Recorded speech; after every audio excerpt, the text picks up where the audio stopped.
नमस्कार मंडळी, स्वाद आपल्या घरचा या रेसिपी चॅनलवर तुम्हा सर्वांचे अगदी मनापासून खूप खूप स्वागत आहे.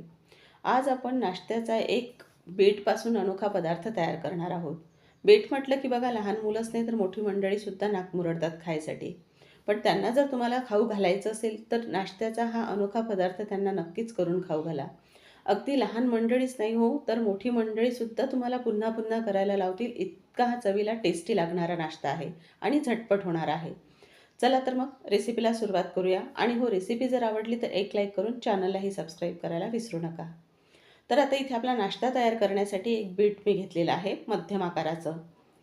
आपल्याला बघा, सुरुवातीचा जो देठाचा भाग आहे तो काढून टाकायचा आहे. याला पानंसुद्धा होती, ती मी काढून टाकलेली आहेत. आणि बघा, हा देठाचा भाग काढून घेतलेला आहे.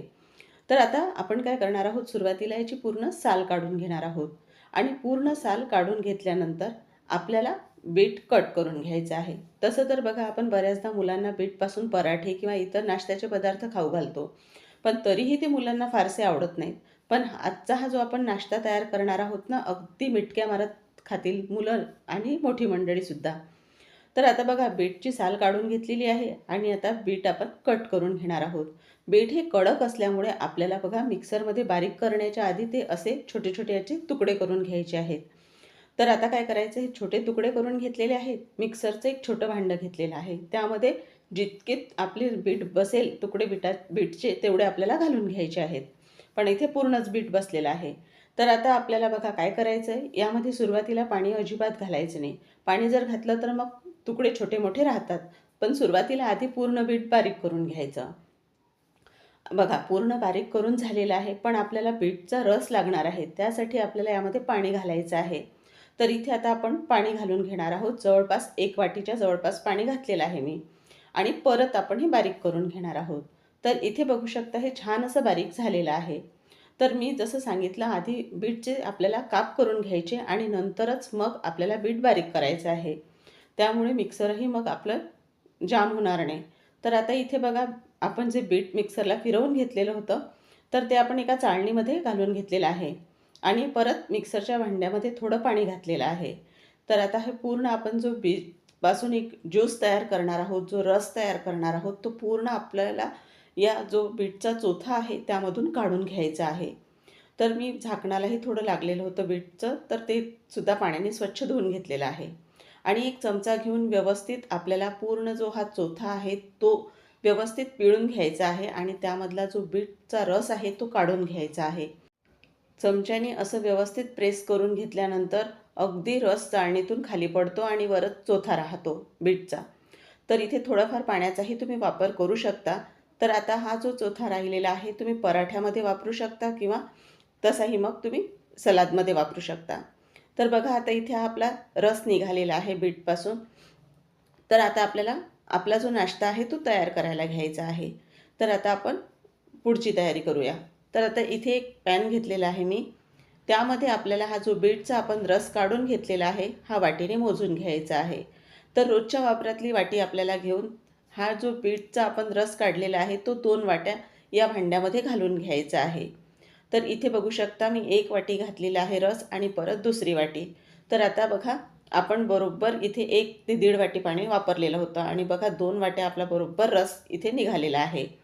तर आता आपल्याला काय करायचं आहे, याला शिजवायचं नाही, पण हलकंसं गरम करायचं आहे. आणि यामध्ये सुरुवातीला आपल्याला चवीनुसार मीठ घालायचं. नंतर इथे आपल्याला चिली फ्लेक्ससुद्धा पाव चमचा घालून घ्यायची आहे. आणि आता आपल्याला बघा, हे सर्व घातल्यानंतर हे एकत्र करून घ्यायचं आहे व्यवस्थित असं. आणि पाणी बघा, चटका बसेल इतपत गरम करून मी घेतलेलं आहे. आता आपल्याला त्या सारख्याच वाटीने रवा घालायचा आहे. तर इथे बारीक रवा मी घेतलेला आहे. तर आता हा रवा आपल्याला यामध्ये घालून घ्यायचा आहे. आणि आता जसं बघा, आता रवा आपला हा जो बीटचा रस आहे, रस गरम आहे. तर जो रवा आपण घातलेला आहे तो यामधलं पाणी पूर्ण शोषून घेणार आहे आणि घट्टसर व्हायला सुरुवात होईल. गॅसची इथे स्पीड मी मीडियमच ठेवलेली आहे. आणि लगेचच बघा, रवा घट्ट व्हायला सुरुवात झालेली आहे. तर असा हा पूर्ण आपल्याला घट्टसर करून घ्यायचा आहे.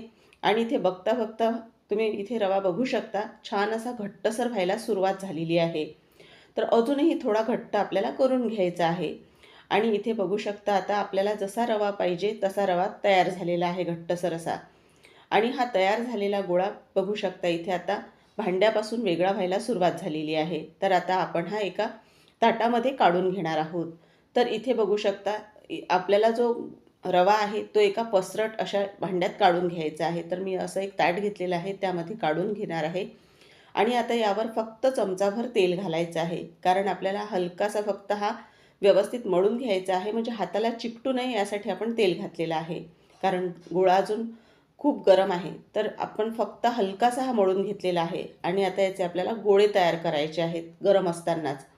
तर फार जास्त म्हणजे हाताला चटका लागेल इतपत गरम नाही, पण हलकासा चटका लागतोच. तर आता बघा हे गोळे आपण तयार करणार आहोत. तर व्यवस्थित आपल्याला पूर्ण हा गोळा तयार करून घ्यायचा आहे, पाहिजे त्या आकारामध्ये, छोटा मोठा. आणि पूर्ण गोळे इथे तयार करून झालेले आहेत, कारण रवा छान असा वाफवला गेलेला आहे, त्यामुळे गोळे अगदी सहज तयार होतात. आता एका कढईमध्ये मी पाणी घेतलेलं आहे आणि त्यावर एक चाळणी ठेवणार आहे. ही चाळणी अगदी कढईच्या वरच राहते. तर आता तुम्ही स्टीमरमध्येही वाफवून घेऊ शकता, पण भांड्यांचा जास्त पसारा नको म्हणून मी कढईमध्येच करत आहे. तर आता आपल्याला बघा एक एक करत हे गोळे पूर्ण चाळणीवर ठेवायचे आहेत आणि लगेचच यावर झाकण ठेवून 5 ते 7 मिनिटासाठी गोळे वाफवून घ्यायचे आहेत. गॅसची स्पीड मीडियमच ठेवायची आहे. तर आता इथे बघू शकता, आपण आता झाकण उघडून दाखवते तुम्हाला. तर आपण गॅस बंद केलेली आहे आणि गोळे आपले छान वाफवले गेलेले आहे. बघू शकता सुरुवातीचा रंग आणि आताचा रंग. आणि गोळे आपण जे रवाचे इथे ठेवलेले आहे त्यावर हलकीशी चकाकी आलेली आहे. आणि बघा किती छान सॉफ्ट असे हे तयार झालेले आहेत. आता यांना असेच न ठेवता तुम्ही असंही खाऊ शकता, पण आणखीनही छान टेस्टी आपण याला बनवूया. तर एका भांड्यामध्ये आपल्याला फक्त चमचा 2 चमचे तेल घालायचं आहे. तेल छान गरम झालं की यामध्ये आपल्याला घालायची आहे मोहरी. तर इथे आपण पाव चमचा मोहरी घालून घेणार आहोत. मोहरी आपल्याला छान फुटू द्यायची आहे. कढीपत्त्याचा सुद्धा तुम्ही इथे वापर करू शकता. तर आता आपल्याला मोहरी छान फुटल्यानंतर यामध्ये घालायचे आहे हिरव्या मिरचीचे काप. कापसुद्धा तेलामध्ये चांगले परतू द्यायचे. आणि नंतरच मग आपल्याला यामध्ये घालायची आहे काळी मिरी पावडर. तर 2 चुटकी एवढी मी काळी मिरी पावडर घातलेली आहे. यामुळे नाश्ता अधिकच टेस्टी लागतो. आणि यामध्ये आणखी आपल्याला घालायचे आहे ते म्हणजे पांढरे तीळ 1 ते 1.5 चमचा. आता हे सर्व साहित्य घालून झाल्यानंतर आपण जो नाश्ता आपला वाफवून घेतलेला आहे तो आपल्याला यामध्ये घालायचा आहे. आणि तुम्ही या नाश्त्याला काय नाव द्याल ते सुद्धा मला कमेंट करून नक्की सांगा. आता बघा पूर्ण नाश्ता घालून घेतलेला आहे आणि आता वरून आपल्याला बारीक चिरून घेतलेली भरपूर अशी कोथिंबीर घालायची आहे. आणि छान पूर्ण हे एकत्र करून घ्यायचं आहे आणि झाला ना आपला नाश्ता खाण्यासाठी अगदी तयार. बघा लहान मुलांना दाखवलात तर अगदी बघूनच त्यांची खाण्याची इच्छा होईल आणि चवीलाही तितकाच छान लागतो बरं का हा. तर अगदी तुम्ही कधी मुलांना दाखवलं तर हा नाश्ता बीटपासून तयार केलेला आहे, हे ओळखूसुद्धा शकणार नाही, इतका चवीला छान लागणारा नाश्ता आहे. तर मंडळी तुम्हीसुद्धा एकदा नक्कीच करून बघा हा नाश्ता. हा तुम्ही टोमॅटो सॉसबरोबर किंवा तसाही खाल्ला तरीही छान लागतो. आणि आजची रेसिपी तुम्हाला कशी वाटली? रेसिपी आवडली असेल तर एक लाईक करून चॅनललाही सबस्क्राईब करायला विसरू नका. आणि रेसिपी केल्यानंतर तुमची कशी झाली रेसिपी ते सुद्धा कमेंटमध्ये नक्की सांगा. पुन्हा अशाच साध्या सोप्या घरगुती आणि झटपट रेसिपीसह पुन्हा लवकरच भेटूया. तोपर्यंत धन्यवाद.